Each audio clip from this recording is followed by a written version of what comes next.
Hi, Chris Duff over at Serious Land Capital, vacant land funding partner. I think this might actually be episode 100 or 98, maybe 101. Might have missed already that arbitrary milestone, but just excited to continue to bring more and more value on a daily basis here. Days are just flying by, and so many updated milestones to continue to report on and weekly updates accordingly as we all navigate the ever-changing market and technological shifts and just environmental circumstances that are part of being a business owner and an entrepreneur today. I really wanted to continue on that discussion on AI from yesterday. I know I was primarily remarking on you know using audio for or as verbal instructions within apps now, and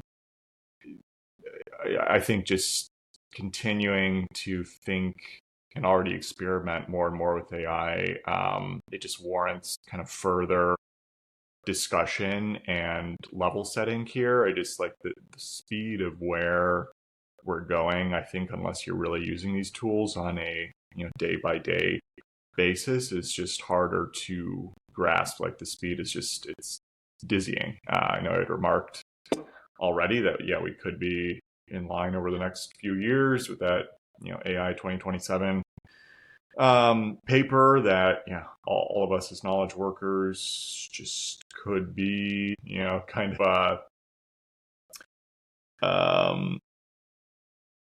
swept under the rug in terms of still having necessary capabilities to participate within the market and the greater economy overall. Like these are just such seismic possible shifts that every single day just seem more and more realistic based on own experiences with technology. And even practicing over these last couple of days, like I just feel like my own company, we've just unlocked an extra step function level of productivity here, both with myself and my core VA in terms of each of our capabilities. And a lot has to even do with that whisper flow, like even using it for a day, now 2 days and so forth, is just already starting to build a new default setting to where again, I'm especially for certain block texts, I'm decreasing time spent on responses by like 50% or more, which is just opening up so much extra time within the business that it's like, okay, I need almost reset expectations as far as what else can be done within the business to move even faster with all this in mind. And I've been using Notion for a while. I mean, it's a very popular company, well funded, and they just launched Notion Mail here too. I used to use Superhuman way back in the day, and charge an arm and a leg to use that. And it's basically just a skin on top of Gmail. Whereas like Notion, I still think I have a free account with it. And now can just like link all of my emails together, similar to how I did with Superhuman.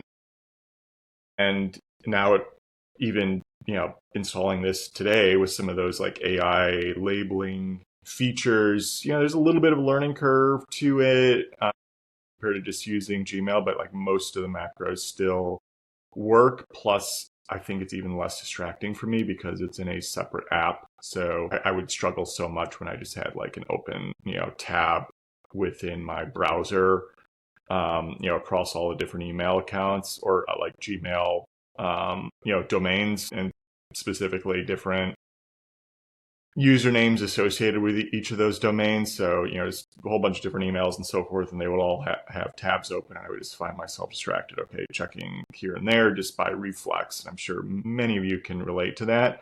Whereas, even within the past 12 hours updating to Notion, it's like, okay, now I can just close out all those tabs and have my email all in one place where I don't need to check it as often because it's not as in front of my face. So like even that is a little enhancement. Plus it's just a cleaner interface overall. And with the AI capabilities, I think it's going to be even smoother to utilize. Like there were I really like Gmail overall, and Google continues to improve it, but there were certain like finicky features that just made it difficult to kind of fully sort out certain types of mail within the base infrastructure. So I think Notion already is going to have a better a better hold of that. That's only going to get smarter over time.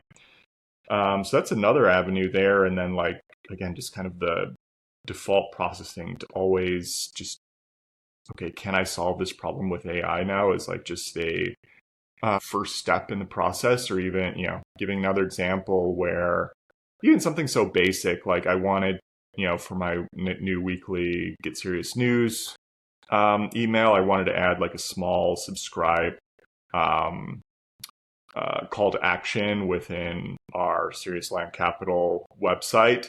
And so, I just reached out to the web developer. Hey, can we just like put this down at the bottom left here? And he's like, okay, can you, get me a header, subheader? What's the CTA say? And like normally, especially for something so small like that, I might just think of, something basic and use my own brain power to kind of figure out, okay, what's best processing. But in this circumstance, I just pulled up, did I use Claude in this instance? Yeah, Claude. Yeah, I'm almost positive I use Claude. Again, Callan recommends that mainly for content production versus ChatGPT. I kind of go back and forth between them. But yeah, I just prompted Claude with using my Whisper flow, like, world-class copywriter and web designer, etc. And, create kind of, punchy header, subheader, CTA here. I'm really not sure what to do. I'm a bit nervous on the impact of my words, how, like, I really want to make sure this is fitting the avatar of people who are going to be visiting our site. Here's, again, like, and I wasn't like building it into a separate project either, so it didn't have the background of Serious Land Capital and all that. So I had to explain a little bit more of the context of our company. And I'm like, produce 3 or 4 different options, and then we'll narrow it down from there. Again, ask me any key questions, clarifying questions on what might be needed to resolve this better. And it provided me 4, and I really liked one of the options. And then it asked me like, okay, give me some more info about your business and the avatar you're reaching out to, how often this newsletter is going out. So I answered those. It created a little bit more punchy, targeted header, subheader, and a CTA. And I was done in less than 5 minutes and sending that right over to my web developer, again, within the Notion email, and just, whisper flowing that back in. And it literally feels like a superpower for, being able to offload some of your brain decision-making processes to, these are important things to keep building the business, but they're not like critical for taking a lot of, just neural energy, when you can just offload to like, basically better decision-making than you, in regard to some of these processes. So very excited about that. And like I was talking yesterday, it's just like, how far can you abstract out? Like all of us as knowledge workers, again, just imagine like you're in charge of like a huge fund, or like us, even Serious Land Capital and so forth. Like if I had the context of, built within AI, like every single deal that we've ever done, every single question that was asked within that deal, what type of results that we got on it, what were some of like the, key red flag areas that tend to hit us hardest in terms of, outputs, were certain values of properties more likely to be profitable or not, and take into account like all conversations my partners and I have had, or internally, anything with that was discussed with brokers and so forth, like pretty much all past decision making, and conversations thrown into context, and then can be reviewing any current deals. But also, if you could connect that with all available pricing data, most recent in certain areas, and taking into account macroeconomical decisions, like all of a sudden you no human being, no matter how smart they were, like they couldn't possibly operate on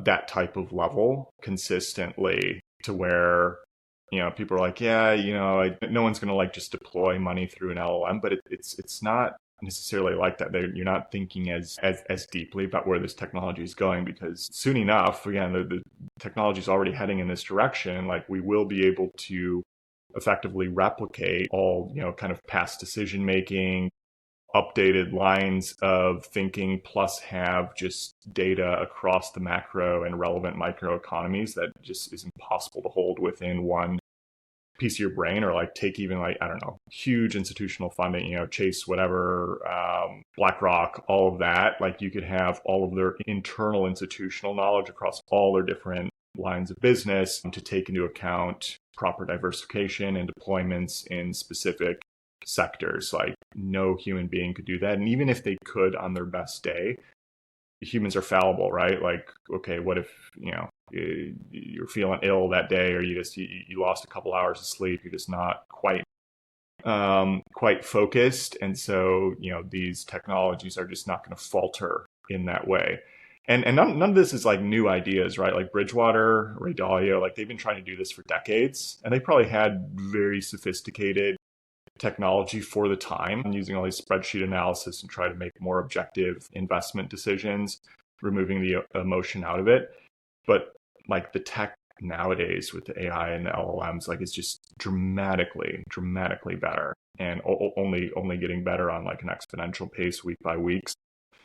I think that, line of thinking that's not new is all of a sudden going to become much more realistic, to where, all of a sudden you could have some, hive mind brain within these different institutions that can actually control and deploy capital into, whatever type of investments, just because it's going to be more informed and smarter across the entire business operation. And like, then why are you really paying for any employees, or, even if you're partners and so forth in the firm, maybe the hive mind can just raise outside capital even more. Like, again, you abstract out far enough and you start to realize, whoa, there's going to be some major changes on the horizon here. And those of us that are fast to kind of take this up are going to, hopefully reap as many of the rewards as possible. So just wanted to mention some other thoughts here. Obviously, you can probably perceive my excitement about some of this. Every day is just new. I'm actually, writing an entire LLCA for Land Pricer within ChatGPT, and then I'm going to have an attorney tweak a little bit here and there as needed. But before LLMs, this was like 10 to 15K worth of work at the higher end, especially with a little bit more complexity thrown in. Now, like, you could probably keep it below $1,000 as far as actual legal review process. So the democratization of small businesses is just, it's wild nowadays. Like, I think way more impactful even than like the internet and so forth. The internet, you needed still like a lot of tech expertise, is harder to get resources. Now it's like all this stuff is so cheap if you have an internet connection. So even amongst the macro economy and all the craziness, like you can't keep these genies in the model. It's just progress is going to keep going forward. With that in mind, funding needs for your land business, check out seriousland.capital. Zero cost review of your land deals at Land Daily Diligence. Remember, tomorrow, April 17th, we're going to be doing 2 hot seat sessions for a virtual UnConference. Myself, Dave Deniston, Justin Sleva at 1:30 p.m. Already have those hot seats filled, but hope you can join to observe and check out, based on this format, if going to the live UnConference here in Minneapolis in August is right for you. I think there's still 14 slots left, already 56 of us confirmed going. So, hope to fill up those last slots here very shortly. Would love to have you there. And then landpricer.ai for the most simple and accurate way to price land, doing a lot of LLM work on that too. More to come. Take care. Bye.